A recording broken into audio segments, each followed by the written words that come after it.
그때는 솔직히 이런 것들이 나올 수가 없었잖아요. 그렇죠. 나 네. 물러났다가 카운터 때리는 거였으니까. 결국은 다른 선수도 다 중요하지만 제가 말씀드리는 거는 손흥민 선수가 탑에서 상대를 프레셔를 가해주는 게 결국은 승리를 가지고 올 수 있다는 거예요.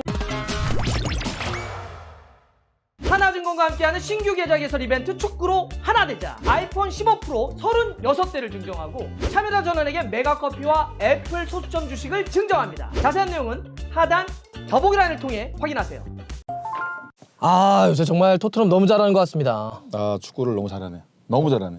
그 풀람과의 경기는 그냥 밤새시면서 보셨다며요. 아, 원래 다음날 다음날 일하셔야 되지 않아요? 다음날 그래서 리플레이 보려 했는데 3시 52분에 딱 깨졌어요.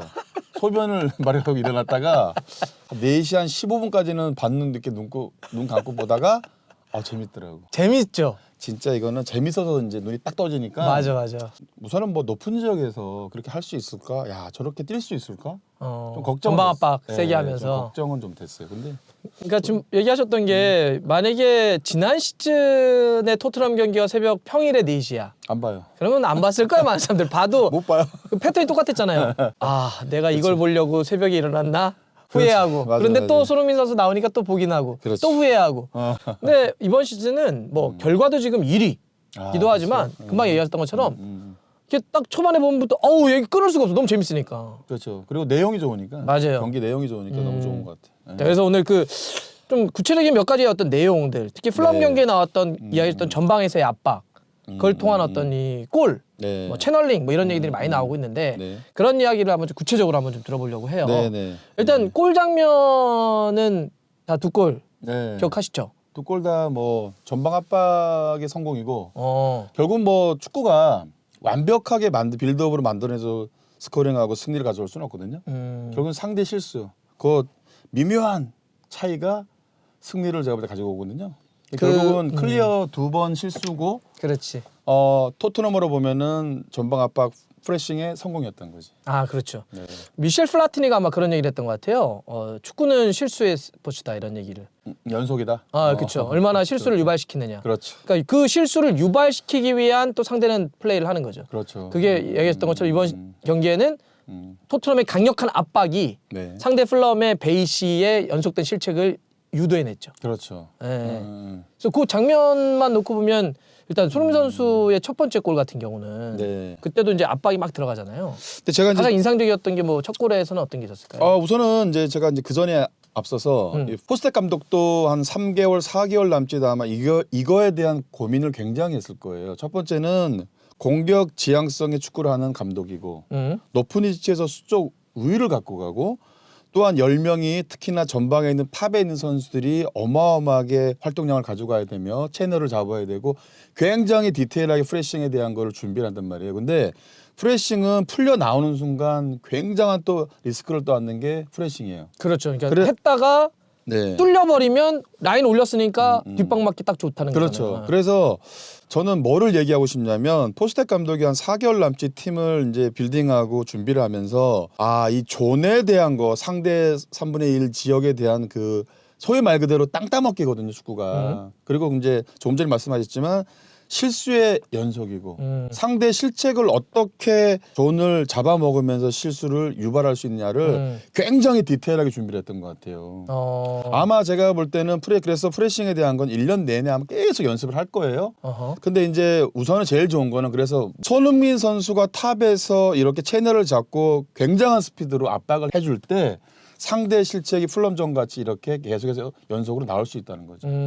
이게 작년에 예를 들어 케인이 이제 탑에 섰는데 그때는 솔직히 이런 것들이 나올 수가 없었잖아요. 그렇죠. 그죠? 나 물러났다가 카운터 때리는 거였으니까. 결국은 다른 선수도 다 중요하지만 제가 말씀드리는 거는 손흥민 선수가 탑에서 상대를 프레셔를 가해주는 게 결국은 승리를 가지고 올 수 있다는 거예요.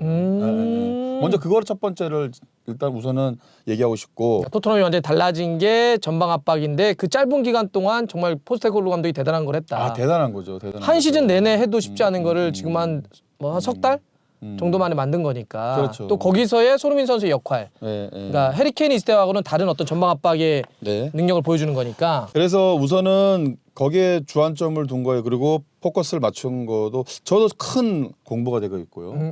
또한 이제 나머지 선수들이 그만큼 또 전방, 그러니까 제가 한번 네. 천천히 말씀드릴게요. 손흥민 선수가 전방에 탑에 서서 전방 프레싱을 가하고요. 네. 그다음에 메디슨이 뒤쪽에 있는 비하인드 쪽에서 놓지만 플랫으로 놓고 사사이가 되는 경우가 굉장히 많잖아요. 네. 그러니까 라인 자체를 이 지금 판데벤하고 로메로를 그러니까 스피드가 있잖아요. 끌고 왔기 때문에 이런 전술 옵션을 사용할 수 있는 거죠. 그렇죠. 그러니까 여기가 네, 느리면 라인 못 당기죠. 못 당기죠. 못 네. 당겨. 이거는 겁이 나서도 못 당기고 이 전술을 포스텍 감독이 쓸 수가 없어요. 그렇기 때문에 또 손흥민 또한 과감하게 채널을 잡고 전방 압박을 할 수 있는 거죠. 근데 플레이어도 뒤를 믿고. 그렇죠. 근데 아마 제가 알기로는 잉글랜드 내에서 아마 가장 순간 스피드가 가장 좋지 않나.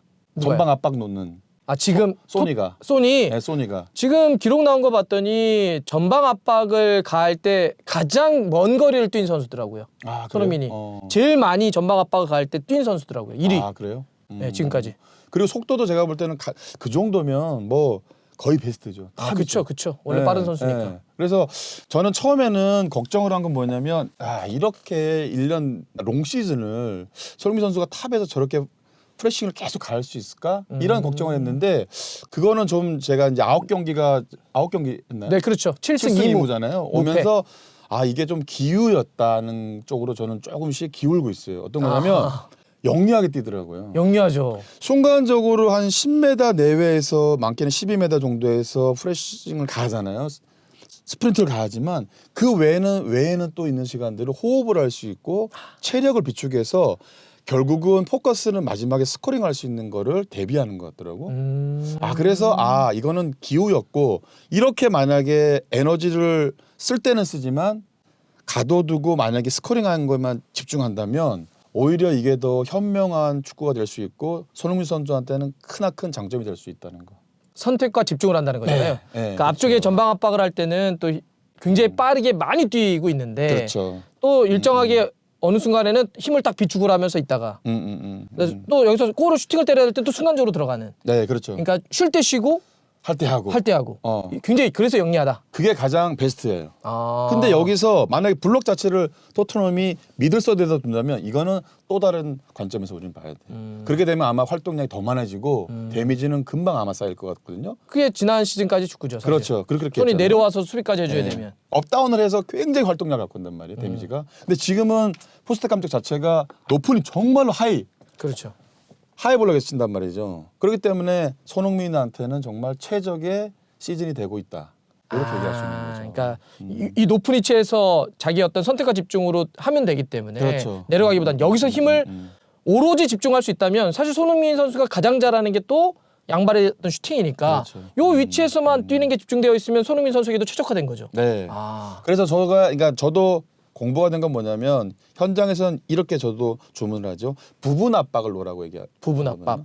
만약 4사이에 내가 볼 때 투블럭이고 투 스트라이커든 이쪽에 이렇게 있으면 이렇게 해서 둘이서 부분 압박을 놓을 수 있다는 거예요. 가능하죠. 근데 이건 감독이 가장 아마 중요하지 생각하는 거고 그리고 손흥민 같이 이렇게 활동적이고 스피드하고 강하고 그런데 가장 중요한 건 뭐냐면 우리가 압박을 놓을 때는 볼을 탈취하기 위한 거거든요. 결국 우리가 또 찬스를 만들려고 하기 때문에 압박을 놓는 거거든요. 그렇죠. 우리가 수비하기 위해서 어떻게 보면 공격을 다시 준비한다는 거죠. 결국은 지금 손흥민 선수가 한다는 건 뭐냐면 공격을 하고 있다고 우리가 생각할 수 있어요. 반대로 생각한다면. 우리는 지금 전방 압박을 놓는 거는 지극히 수비라는 거잖아요. 그렇게 생각하죠. 네. 상대가 볼을 갖고 있을 때 전방 압박을 놓는 거니까 이건 수비 방법 아니냐. 수비죠. 근데 저는 반대로 공격을 한다고 생각을 해요. 이 볼을 높은 위치에서 탈취하기 위해서 제가 볼 때 한다는 거잖아요. 그렇죠. 그렇기 때문에 저는 오히려 반대로 이제는 현대 축구는 이 압박 자체가 수비라는 거지만 공격을 할 수 있다. 그렇죠. 바로 공격이 되니까 전환이 되니까. 개념은 사실 수비를 하려고 하는 압박이지만 목적 자체는 분명한 공격이죠. 그렇죠, 공격이죠. 그렇기 볼을 때문에 이건 탈취하자마자 들어오니까. 근데 예스. 가장 중요한 건 마지막 손흥민 선수의 피니시 능력. 그러니까 이게 부합이 되니까 지금 토트넘 축구가 재밌고 빠르고 강하고 그리고 탑에 지금 1위 7승 2무 9경기에 23점. 그래서 이제 제가 기록적이죠. 그런 얘기 수치가. 하잖아요. 지금 뭐 토트넘이 올해 그러니까 시즌은 우승할 수 있을 거라. 이런 얘기도 나오잖아요. 맞아요. 나오고 있죠. 근데 이런 같은 맥락인 것 같아요. 이런 게 부합이 되다 보니까. 세 가지로 정리가 될 것 같아요. 그러니까 전체적으로 재밌고 잘한다고 하셨어요. 네. 네, 첫 번째는 손흥민 선수의 되게 영리한 그렇죠. 앞쪽에서 확실히 영리해 보인다. 힘을 줄 때와 그다음에 보충을 할 때 어떤 그 이야기를 네, 하셨고 네, 두 번째는 이렇게 손흥민 선수가 앞쪽에서만 뛸 수 있게 네. 해준 전술적인 포스테코글루 감독의 전환, 그렇죠. 전방 압박. 맞죠. 세 번째는 어쨌든 기회가 왔을 때 이걸 때려 넣는 피니시 능력. 맞습니까? 또 카가 나오네. 아니, 요즘 또 자꾸 이렇게 카가 이게 나와. 왜냐면 우리가 또 좋은 거는 솔직히 좋다고 정확하게 표현을 해야 되고 저도 안 돼 항상 내지만 그 포인트적인 그 맥락을 짚어줘 주는데 금방 이제 사장님께서 이제 말씀을 하신 중에 카가 왜 나왔냐면 그러니까 전 세계를 봐도 이렇게 많이 띄워주고 빠르고 강하고 근데 최종적은 마지막 우리가 축구는 골 넣기 위한 경기잖아요. 그렇죠. 근데 걸리면 골이야? 어허. 그러니까 제가 와 근데 그게 손흥민이야? 와 이게 되는 거지. 또 이거 솔직히 요새는 바바요보다는 큰을 맞이 강인이 하고 막 흥민이 하고 막 이거는 아까 그 영리함이라고 했잖아요. 그죠? 네네. 영리하고 세밀해야 된다는 게 어떤 그렇죠. 거냐면 혼자 뛸 수는 없거든요. 예를 들어서 상대가 로우 지역에서 빌드업을 하는 도중에 이 볼이 골키퍼한테 갔단 말이에요. 맞아요. 근데 이게 만약에 먼 거리야. 먼 멀어, 거리란 멀어. 말이에요. 예를 들면. 무의미하게 뛰었어. 이거 혼자 뛰면은 아무 의미 없죠, 없단 없죠, 말이에요. 없죠. 그냥 지치기만 그래서 하죠. 손흥민 선수가 우리가 자세히 보면은 이거를 무의미하게 뛰지가 않더라고. 이 뛸 수 있는 이 좋은 공간을 확보를 해놓고 항상 스프린트를 가하더라고요. 그렇기 때문에 볼이 나왔을 때 채널을 이렇게 잡아버리니까 골키퍼가 할 수 있는 거는 그 다음에 이제 다음 사람들이 치고 왔잖아요. 이렇게 이런 맞아요, 식으로 맞아요, 하면 맞아요, 결국은 클리어뿐이 안 되거든요. 맞아요. 또한 마지막 옵션은 그냥 이쪽에 주겠죠. 그렇죠. 센터백이 이렇게 줘서 클리어인데 그렇기 때문에 풀럼전도 이렇게 상대가 계속해서 압박을 가해주니 수비가 어렵게 제가 클리어하니까 오히려 토트넘은 손쉽게 스코링할 수 있는 상황이 벌어진 거죠. 그러니까 이제 뭐 많은 분들은 채널링에 대해서 이제는 이해를 좀 하고 계시는데, 그러니까 손흥민 선수가 영리하게 압박을 하는 것도 보면 아까 거리가 너무 멀었을 때는 무의미하게 들어가진 않더라. 갈 필요 없죠. 이럴 땐 들어가면 없지. 이게 막 뛰어가면 얘가 한참 있으니까 툭 주면 네. 막 뛰어가면 툭 주면 힘들어지니까. 어때요 그러면? 그렇죠. 네. 그래서 어느 정도 딱 자기의 어찌 보면 이 압박에 들어올 수 있는 거리에 들어왔다 상대가. 타이밍 잡는 그럼 거지. 딱 들어가는 거죠. 그렇죠. 자, 그게 영리한 거고 두 번째는 어느 정도 거리에 들어왔다고 하더라도 이렇게 들어가지 않더라고요. 그렇죠. 뛰는 게 이런 식으로 이렇게 들어가더라고요. 이게 채널링이거든요. 그러니까요. 네. 요 채널링에 대해서 설명을 좀 해주신다면, 그러니까 네. 우리가 보면 일반적으로는 손흥민 선수고 골키퍼가 볼을 잡았어. 그러면 그냥 이렇게 달려들어서 뺏는 게 네네. 일방적인 것 같은데 네. 이런 식으로 채널링을 하더라고. 이렇게 움직이더라고요.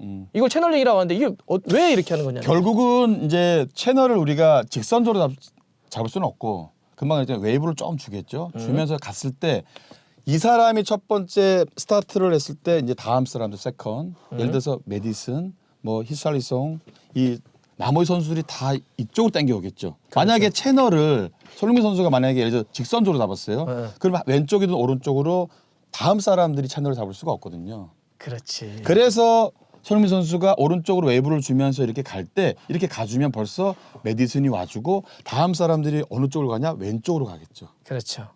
그러니까 첫 번째 사람들이 결국은 오토매틱으로 우리가 직선적보다는 오른쪽을 잡아주면 웨이브를 그려가면서 간단 말이에요. 그러면 나머지 우리가 2선, 3선들은 자연스럽게 왼쪽으로 치우치면서 간다는 거죠. 이런 식으로 때. 그렇죠? 제가 예전에 얘기했지만 2분의 1, 그러니까 과하면 정말 2분의 1 이렇게 그렇죠. 길이로 잘라가지고 간단 말이에요. 전체가 이렇게 하는 것도 채널링이라고 얘기하셨죠. 네, 그래서 첫 번째 스타트 탑에 있는 선수가 영리해야 된다는 거죠. 손흥민 선수 같이.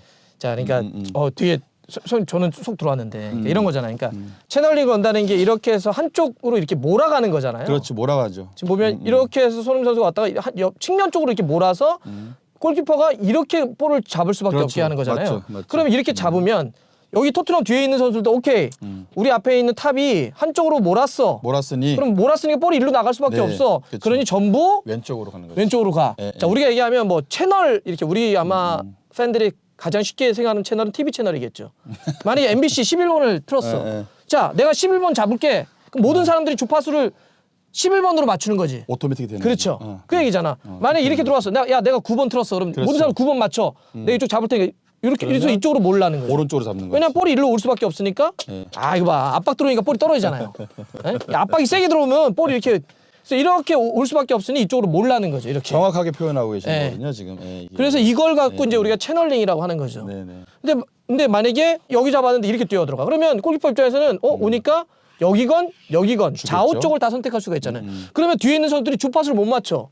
야, 전부 다 스테이 하는 거야. KBS야, MBC야? 모르는 거죠. 아니면 SBS야? 이게 뭐야? 저는 좀 적절한 것 같아요, 표현이. 적절하신 것 같아요. 그래서 우리가 네. 저는 시골에 자랐는데 물고기를 모을 때 네. 한쪽으로 이렇게 사람이 막 몰잖아요. 물고기를. 그러면 이쪽에 그 그물을 잡은 사람이 그걸 있는 쪽으로 이렇게 몰잖아요, 사람들이. 그러면 여기서 나중에 탁 하면 물고기 잡히는 건데 똑같은 것 같아. 한쪽으로 쫙 모으는 것 같아. 표현이 좀 그래서 그런지 근데 정확하신 것 같아요. 예. 우리나라 대표팀에서도 손흥민 선수가 저런 식으로 채널링을 계속 걸더라고요. 그렇죠. 요새 클린스만 감독이 앞쪽에 세우니까. 그러니까 이런 거 같죠. 감독 입장에서는 가장 행복한 고민이 될 것 같아요. 이런 빠르고 강하고 그리고 영리한 선수가 전방부터 해서 채널을 잡아준다. 왜 그러냐면 이거는 뭐 예전에 뭐 이렇게 표현할 수 있어요. 도박이다. 걔네 해서 탈압박이 돼서 벗겨 나오면 이게 정말 우리 나머지 선수들이 40~50m를 쫙 빼그랬단 말이에요. 한두 번은 하지만 이거 90분 동안 계속 하면 못하죠. 죽지. 못하는. 그래서 손흥민 선수가 더 대단하다는 게 이런 거죠. 쉽게 못 풀어 나오게 상대가. 그래서 아까도 이제 좀 전에 말씀드렸지만 그 부분 압박이라고 하잖아요. 손흥민 선수가 혼자도 갈 수 있고 다음 사람이 같이 옆에 가면 둘이 갈 수 있고 부분적인 거예요. 그럼 우리 2선하고 3선은 지극히 그 볼 쪽으로 존으로 가서 땡겨주기만 하면 되는 거거든요. 타이밍만 잡으면 된다는 거죠. 그래서 아마 우리 토트넘에 있는 그 2선, 3선 선수들도 굉장히 고마울 것 같아요, 손흥민 선수한테. 앞쪽에서 띄워주니까. 근데 이게 지금 31살이잖아요, 나이가. 맞아요. 근데 이렇게까지 헌신적으로 하고 한다? 그러니까 세계적인 선수 맞아요. 맞죠. 월드 클래스 맞는 거 맞죠. 같아요. 이번에 뭐 미디어들도 그렇고 BBC나 아니면 팀 동료인 매디슨 같은 경우도 뭐 손흥민은 그냥 월드 클래스다 이런 얘기도 하던데. 제가 오늘 우리 저기 숭실대학교 선수들한테 저기 이렇게 그럼요. 숭실대학교 선수들한테 어떠한 영상을 어떻게 보면 쇼츠로 좀 줄까 이렇게 하다가 손흥민 선수 아버지하고 손흥민 선수가 잠깐 이렇게 코멘트 인터뷰한 게 있어요. 근데 거기에 보면은 이제 아버지는 지극히 손흥민은 월드클래스 아니다. 우리 아들은 유명하죠. 이거 계속해요. 말씀 도중에 죄송한데요. 저희 아들 월드 클래스 아닙니다. 그걸 계속 하는데 저는 이제 이제는 인정을 해야 될 건 인정을 해야 된다는 거 첫 번째 하나고 또 하나는 제가 왜 영상을 그걸 봤냐면 손흥민 선수가 이런 얘기를 하더라고요. 그러니까 자기도 어디서 얘기를 들었는데 99%의 노력, 1%의 행운을 얘기하더라고. 행운. 제가 그 코멘트를 들으면서 결국은 이게 같이 계속해서 그 어릴 때부터 이런 것들이 몸에 배에 있는 것 같아. 몸에 배시죠. 지금이 벌써 만 10몇 년이 흘렸잖아요. 근데 정말 세계적인 선수로 성장했음에도 불구하고 이 피치 안에서 헌신한단 말이에요. 캡틴이고 이런 걸 다 떠나서 그냥 거기에 그냥 몰두하고 그냥 다 던지는 것 같아요. 모든 걸 다 운동장 안에. 그러니 감독, 뭐 스텝, 선수들 할 거 없이 손흥민 선수를 존중할 수밖에 없는 거겠죠. 이런 것들이. 그럼 제가 또 궁금한 거는 네. 그러면 왜 해리케인이 있을 때는 네, 이런 축구가 안 됐던 거예요? 못했죠. 왜요? 속도 같아요.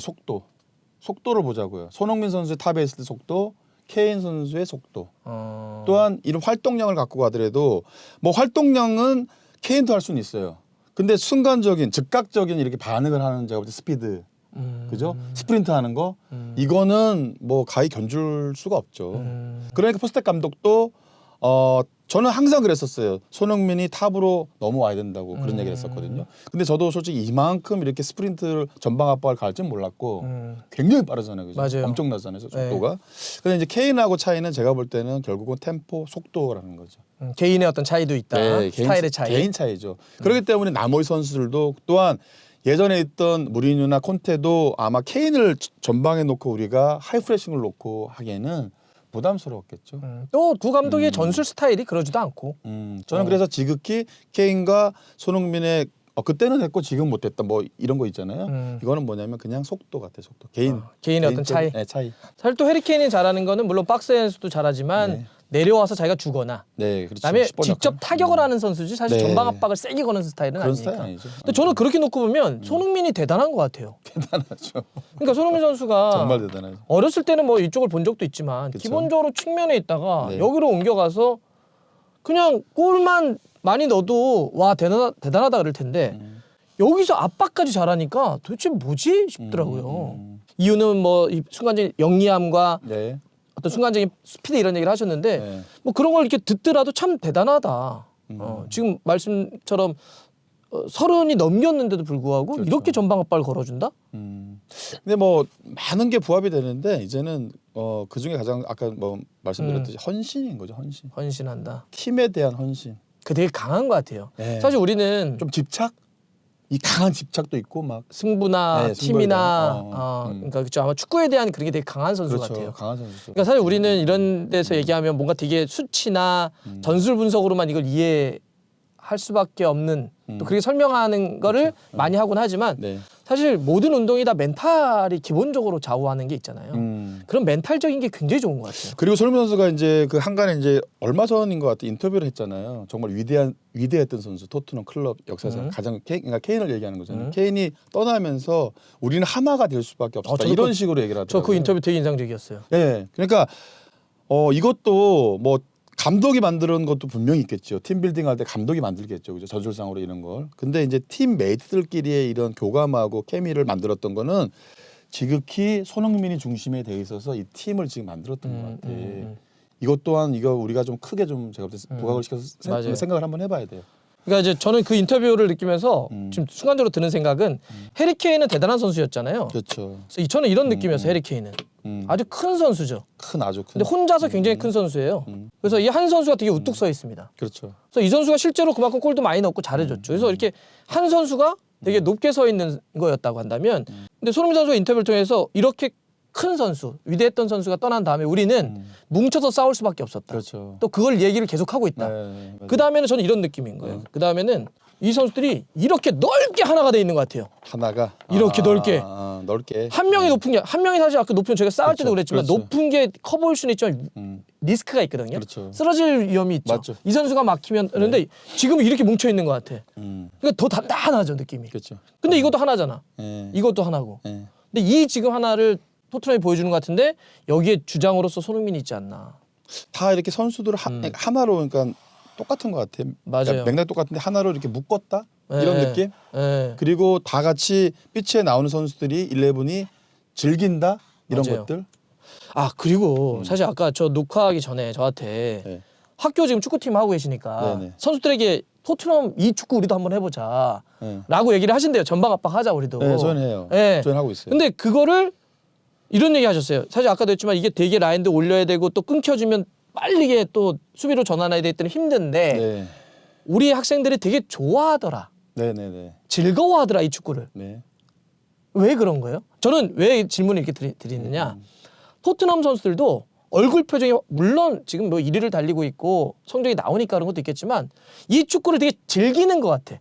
저는 이 축구가 갖고 있는 그냥 선수들이 할 때의 수비적인 축구보다는 실제 이게 재밌나요? 그냥 그러니까 선수들도? 이렇게 저는 좀 표현하고 이렇게 준비를 했던 것 같아요. 먼저 첫 번째는 데이터 수치를 좀 알려줬어요.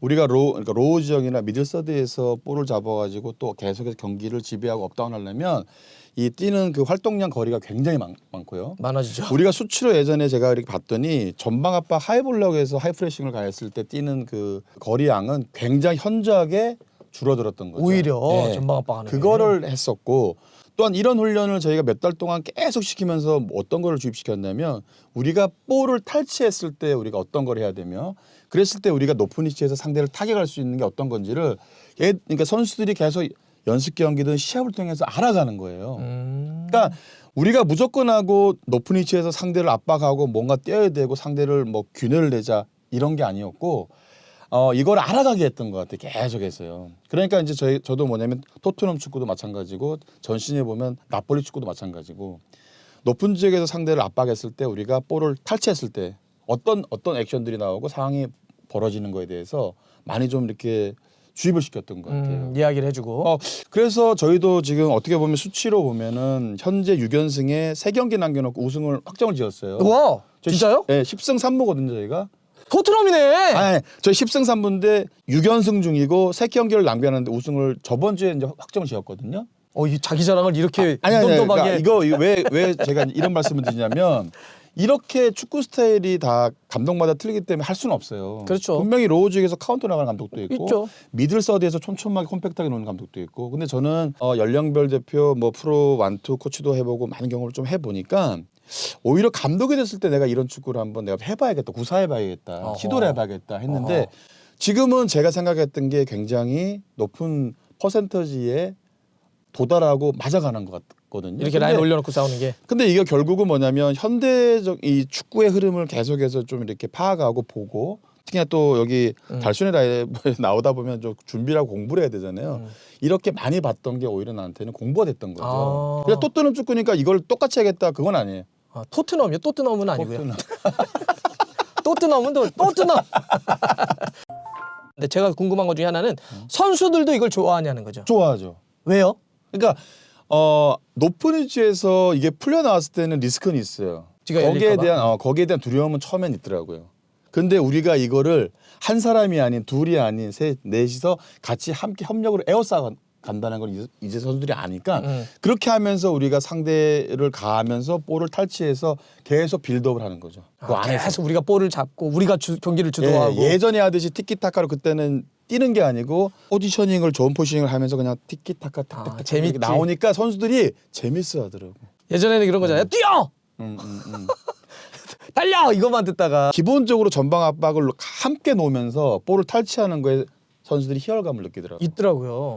희열감 그러니까 느껴요. 물러나가지고 막 수비하다가 볼 뺐으면 막 달려가서 뭐 슈팅 한번 하고 또 내려와서 수비하고 이거는 막 심리적으로도 내가 축구를 이렇게 해야 되나? 그렇죠. 맨날 두들겨 맞으면서 해야 되나? 근데 이렇게 공격적인 축구를 했을 때 막 그 희열을 느끼고 재미를 느끼고 이러는 게. 단 이제 여기서 어떻게 보면 토트넘도 아마 포스텍 감독께서 준비하고 굉장히 많이 아마 세심하게 준비를 할 것 같단 말이에요. 이 하이블록 하이프레싱은 이게 벗겨 나오는 순간 이게 굉장히 큰 리스크를 또 한단 그렇죠, 말이에요. 그렇죠. 이거는 또 다음 경기에 어떻게 보면 영향력을 미치고 그죠? 제가 볼 땐 활동량 쪽에서 체력적으로. 근데 이거를 정말 디테일하게 연습을 계속 시킬 것 같아. 디테일하게. 예, 그러니까 선수들이 이걸 알고 가니까 오히려 토트넘도 박진감도 넣지만 재미가 있잖아요, 그죠? 그러니까 이런 축구가 계속해서 앞으로는 선풍적으로 계속 제가 볼 때 일어나지 않을까 이런 생각을 한번 해보는 거죠. 그러니까 이렇게 라인을 올려놓으니까 그래서 여기가 반더벤이나 로메로처럼 빠른 센터백이 없으면 사실 이해하기 어렵고. 그건 어렵죠. 그다음에 손흥민 선수를 왜 90분 풀타임으로 뛰게 하지 않냐라고 하는 얘기가 있지만 이 정도로 계속 스프린트를 걸어주고 전방 채널링을 하는데 이걸 계속 뛰라고 할 수는 없는 거죠. 그래서 힘의 안배도 다 고민하고 있는 것 같아요. 네, 맞아요. 그런 고민 네. 감독 입장에서는. 그렇죠. 그리고 얘기하실 때 손흥민 예전에 무슨 얘기 하셨냐면 손흥민 선수를 중앙에 써야 된다는 얘기 계속 하셨거든요. 네. 근데 중앙에 간다면 등지는 유형이 아니기 때문에 네. 여기서 계속 이렇게 W나 아니면 M자 형태로 계속 들어갔다 나왔다를 해야 된다고 했어요. 그렇죠. 이 움직임도 얘기하셨던 것처럼 손흥민 선수가 계속 해주더라고요. 네. 그러니까 이거는 뭐 쉽게 말해서 상대 수비를 흔들어 놓는다는 거죠. 왜냐하면 수비는 수동적이기 때문에 공격수 움직임에 따라서 후자 입장이잖아요, 그죠? 따라다닐 수밖에 없는 상황이잖아요. 그러니까 손흥민 선수가 이제 그런 얘기를 많이 하는데 한 명이 아닌 2명 정도는 항상 묶고 다니고 데리고 다니잖아요, 그죠? 데리고 상대 수비를 달고 다니는 거죠. 다니잖아요. 그러니까 이렇게 빠르고 한 선수가 영리하게 계속해서 제가 볼 때 V자, W자 움직임을 계속해서 가져가지고 근데 이제 우리가 상대가 분석을 매일 하지만 이 볼이 또 들어왔을 땐 온더볼 상황에서는 굉장히 또 차이를 내버리잖아요. 그쵸. 그러니까 그때는 어떻게 수비가 물러가는 게 아니고 튕겨 나온단 말이에요. 아하. 거기에 따른 그 공간 스페이스가 발생하는 거에 따른 우리 또 이선에서 메디슨이나 이런 선수들이 그러니까 이게 파급 효과 같아. 시너지가 계속 제가 보는 날 수밖에 없는 거죠. 그게 이번에 골 장면에서 그러면 그것도 연결이 있나요? 손흥민 선수가 첫 번째 슈팅 때렸을 때 그것도 이제 전방 압박 걸어서 흘러나온 볼이 왔을 때 상대 센터백 둘이서 띵 부닥치더라고요. 이렇게 띵 팀님하고 베이시가 왜 부닥친 거예요? 그러니까 이런 거예요. 그러니까 아까 볼 때 2명을 달고 다니거나 계속 들어가면서 혼란스럽게 하거나 엉키게 한다고 그랬는데 어떻게 보면은 미스매치가 나서 팡 했잖아요, 그죠? 저는 센터백끼리 그렇게 부닥치는 거는 잘. 그러니까 손흥민 선수 그만큼 손흥민 선수를 경계했다는 거야. 경기 내내. 근데 이제 순간적으로 어떻게 보면 즉각적인 반응이 일어나야 되는데 얘도 아닌 너도 아닌 나도 아닌 누군가 먼저 액션 치다 보니까 이게 제가 볼 때 미스매치가 나서 그냥 탕 박아버려. 그러니까 이게 막히게 모호함이군요. 누가 막을까 손흥민. 그렇죠. 그러니까 이게 손흥민의 효과라는 거예요. 그냥 말 그대로 그냥 소위 말 그대로 밋밋한 선수예요. 그냥 완에는 완으로 묶어놔도 문제는 없거든요. 그렇죠. 한 명만 붙여놔도 되죠. 근데 손흥민 선수가 이 박스 내에서 어마어마한 선수 솔직히 맞잖아요. 그렇죠. 제일 위험한 선수잖아요. 음. 그러니까 순간적으로 이제 즉각적인 반응이 일어나다가 보니까 너도 아닌 나도 아닌 먼저 가야 되는데 그냥 탕 이렇게 쉽게 말해서 사고가 난 거지. 어느 쪽을 막아야 될지 네, 모르고. 그렇죠. 그러니까 이게 손흥민 선수가 탑에서 지금 위치하면서 지금 어마어마한 퍼포먼스를 내는 게 이런 것 같아요. 아하. 이건 개인적인 역량도 있지만 팀적으로도 정말 어마어마한 수치가 나올 수 있고 그렇죠. 지금 뭐 테이블 자체가 이렇게 보면 수치를 봐도 우리가 그렇죠. 왜 손흥민 선수 한 명은 아니지만 손흥민 선수가 움직임을 통해서 이렇게 어마어마한 파장 효과가 파급 효과가 일어난다. 이렇게 우리가 얘기할 수 있는 거겠죠. 두 번째 골 장면도 되게 저는 인상적이었던 게 네. 손흥민 선수가 약간 타이밍을 잡는. 네, 그러니까 이거는 메디슨이 또 라인을 깨는. 그렇죠. 라인을 전 깼죠. 이거는 진짜 여러분들 사실 나중에 그 이 두 번째 골 영상도 한번 좀 보시면 여기 이제 손흥민 선수가 결국 전방 압박을 해서 끊어낸 상태에서 볼을 갖고 있었잖아요. 수비하고 있었는데 메디슨이 처음에는 이렇게 들어올려다가 다시 이렇게 뛰더라고요. 이렇게 또 빠지더라고. 그러니까 메디슨의 움직임도 그렇고 손흥민도 이걸 기다리면서 줘야 될 타이밍을 딱 보더니 준 타이밍도 예술이고 메디슨도 횡으로 뛰다가 라인 타다가 빡 빠진 타이밍도 예술이고. 그러니까 저는 이런 거 진짜 교과서 같은 참, 장면. 그렇죠. 이런 것들을 바로 경기 보고 다음 날 잘랐죠. 편집을 딱 해가지고 잘랐어요. 아. 라인 브레이킹 하는 거. 대학생들도 마찬가지, 젊은 친구들 마찬가지. 그냥 뛴단 말이 직선적으로 그냥 이런 식으로 볼이 딱 왔어. 그러니까 결국 우리가 타이밍이라 그러잖아요. 그쵸. 요거 밤 템포 그냥 잠깐 1초도 안 되는 순간을 딱 타이밍을 멈춰서 뛰어도 되고 메디슨 같이 채널을 잡는 거잖아요. 이렇게 쓱 그쵸, 이렇게 하다가 이렇게 뛴단 말이에요. 그러니까 정말 미세하게 라인을 제가 볼 때 깨는 거잖아요. 업사이드 라인을 그죠? 그렇죠. 그러니까 라인 우리가 하면 라인 타는 거죠. 네, 라인 타는 근데 거죠. 서 있다가 들어가면 늦어지니까 네, 라인을 그것도 타서 속도를 붙인 상태에서 빠지면 네, 그렇죠. 그러니까 이런 축구 고수들이 함께 만나니까 이런 장면도 나온다는 거죠. 맞아요. 그냥 단순히 상대가 클리어를 잘못해하고 실수했기 때문에 이런 장면이 나왔다가 아니고 그렇죠. 그만 보면 안 되죠. 손흥민, 메디슨 이렇게 축구 예술이더라고요. 고수들이 교과서적인 그 장면을 만들어내는 거죠. 그러니까요. 라인 브레이킹 그냥 어떻게 해요? 어떻게? 그렇죠. 이 타이밍 순간 1초도 안 되는 타이밍이 만약에 되는 업사이냐 아니냐, 그렇죠. 골이냐 아니냐 승부를 결정짓는 거잖아요. 그러니까 이런 걸 보면서 참 축구가 케미가 또 중요하겠구나 그쵸. 이런 생각을 하는 거예요. 그러니까 손흥민, 메디슨 정말 잘 만난 것 같아. 맞아요. 뭐 그냥 뭐 전 시즌에 손흥민 손캐 뭐 콤비해갖고 그 결은 틀린 것 같아. 또 다르죠. 또 다른 콤비죠. 손흥민이 센터 쪽으로 들어왔고 그 밑에 이제 뒤쪽으로 메디슨이 위치하면서 어느 존을 그러니까 상대를 타격할 건지. 그러니까 메디슨은 말 그대로 뭐 없어요 자리가. 그렇죠, 뭐 그렇죠. 슈퍼, 뭐 3선, 뭐 2선, 측면, 그렇죠. 뭐 강한 뭐 없어요. 맞아요. 이게 메디슨의 장점이 아닌가 싶은 어허, 거죠. 어허. 예, 그래서 전전 시즌인가요? 손흥민 선수가 이제 득점왕 했을 때 23골 넣었을 때. 예, 정말 부상만 없다면 오히려 거기에 한 번 더 도전할 수 있지 않을까. 그러기도 하겠어요. 다만 제가 이 장면을 한번 봤어요. 한 거의 70분 다 됐는데 이 볼이 히살리송한테 볼이 왔는데 컨트롤 미스가 돼가지고 딱 됐는데 반응을 안 하더라고요. 내가 히살리송이. 그래서 어디를 비춰줬냐면 착해요. 그러니까 어디를 비춰줬냐면 포스테코글루 감독을 비춰줬어. 맞아. 근데 포스테코글루 감독이 어떤 표정이냐면 이렇게 된단 말이에요. 그러니까 요 위치가 손흥민 선수가 탑으로 들어왔고 메디슨이 있고 좋은데 결국은 요 위치가 계속해서 한 시즌 갈 때는 롱 시즌 갈 때는 좀 문제가 될 수 있다. 요런 거하고 또 하나는 제가 두 번째 장면 어떤 장면이 있었냐면 요쪽에 코너 쪽이었었어요. 볼이 이제 우리가 또 압박해서 잡았는데 이거는 지극히 메디슨한테 걸리는 거였거든요. 감차였거든요. 이렇게. 저 손흥민하고 메디슨이 부닥쳤던 장면. 붙었는데 근데 거기서 이제 딱 하니까 이제 뭐 소리 막 또 이렇게 맞아요, 했잖아요. 맞아요. 근데 뭐 이건 얘네들은 문화기 때문에 좀 솔직히 말고 우려는 안 돼요. 그렇죠. 문화니까. 끝나면 게임 끝나니까 뭐래도. 근데 이제 이런 장면들이 손흥민도 이 안에서는 정말 욕심 많아. 메디슨도 욕심 너무 많아. 근데 이 장면은 우리가 소니를 뭐 이렇게 팔이 안 놓고 있는 게 아니고 이거는 손흥민 선수가 비켜줘 버렸어. 와, 이거 저 소신 발언. 이건 정말 과감하게 얘기해야 돼. 어. 이거는 그냥 메디슨이 지극히 그냥 딱 이 타이밍이나 저부터 스킬을 갖고 있는 거 능력치를 보면 그냥 그 밀어넣고 감아 때리면 또 골이죠. 근데 이제 손흥민도 욕심이 너무 많으니까 내가 할 거야. 이거 저기 내가 할 거야. 이런 것들이 이제 조금 우려가 될 수 있다는 거는 좀 얘기는 하고 싶어요. 왜냐하면 또 롱 시즌을 가야 되고 지금 초반에 너무 잘하고 야. 있잖아요, 그죠? 요거 잘 못 건드리는 부분인데 요걸 더 이게 저기 달순회에서만 가능한 건데 근데 이 의견은 말이죠. 달순회 라이브하고는 상관이 없다. 전적으로 상어 형님의 개인적인 의견임을. 근데 사실 또 우리 감독님을 모시는 게 또 이런 이야기들을 또 요 입장에서 사실 그래야 된다. 근데 기본적인 거는 매디슨과 손흥민 선수가 너무 좋아요. 그렇죠. 이 합이 좋은데 근데 이런 장면에서는 이제 서로가 더 어떤 시너지를 발휘할 건가를 나오면 좋다. 그렇죠. 좋습니다. 네, 그렇죠. 야, 요걸 또 이 과감하게 또 짚으시는. 네, 저는 히사리송 짧게만. 네. 왜 히사리송은 자꾸 옵사이드 걸려요, 그러면? 없어요? 왜 이런 거 안 돼요? 그러니까 맨날 옵사이드 걸리고. 그 우리가 이게 보면 히살리송이 이제 탑 쪽에 있을 때 옵사이드 걸리는 게 굉장히 좀 네, 맞아요. 빈번했잖아요. 네. 근데 이제 히살리송이 많이는 뛰어요. 많이 뛰고 상대도 이제 막 좀 부담스럽게 만들고 싸워주고 등딱도 해주고 이런 거 좋죠. 에어볼도 같이 따주면 많이 경합도 좋고. 근데 이제 볼 쪽으로의 이제 제가 볼때 접근하면서 이렇게 소위 말 그대로 언더랩을 이렇게 할 수 있는 거, 침투할 수 있는 것들을 좀 일지를 잘 못하는 것 같아. 어떻게 보면은 수비하고 좀 이렇게 가까운 타이밍에서 자꾸 이 존에 묶여버려 있는 것 같아요. 스스로 그러더라고요. 네, 그래서 어쨌든 액션이 상황이 일어났을 때 순간적으로 뛰려고 하니까 그냥 뛰려고 하니까 그냥 뛰어.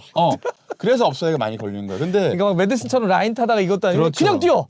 그러니까 손흥민 성실해요. 선수하고 히사라하고 좀 차이는 뭐냐면 손흥민 선수가 이제 오히려 스피드가 있으니까는 타이밍을 못 읽으면 업사이드 걸 수 있는 확률이 굉장히 커요, 소니도. 그렇죠. 근데 소니는 히사라하고 좀 틀린 건 뭐냐면 볼 쪽으로 관여가 된다는 소리죠. 볼 쪽으로 이렇게 이런 식으로 더 볼 쪽으로.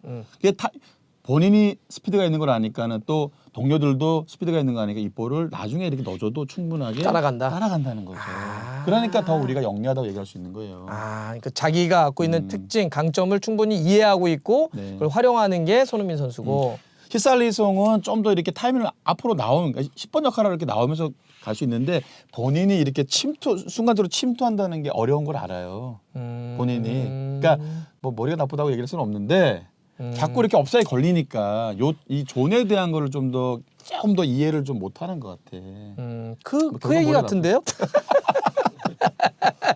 그래서 제가 조금 저는 그냥 게으르다 아니면 뭐 그냥 사람은 착하다 정도로 얘기하겠습니다.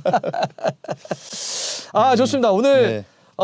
이 토트넘의 어떤 전방 압박, 채널링, 손흥민 선수의 역할, 포스테코 감독의 전술, 그리고 소신 발언까지 좋습니다. 저는 그래도 필요하다고 봐요. 그래서 그런 얘기까지 다 해주셨고, 이게 들을 때마다 이해가 더 쏙쏙되고 몇 장면 다시 한번 좀 복기를 해봐야 될 것 같아요. 네네. 오늘 이 설명을 듣고 네. 다시 한번 영상을 좀 보면 더 이해가 될 것 같습니다. 네. 여하튼 다시 한번 말씀드리겠습니다. 손흥민과 메디슨 부닥쳤던 장면은 달순이 라이브 의견과는 전혀 상관없는 출연자의 사견임을 밝혀드리면서 소신. 오늘 방송을 끝내겠습니다. 감사합니다. 고맙습니다.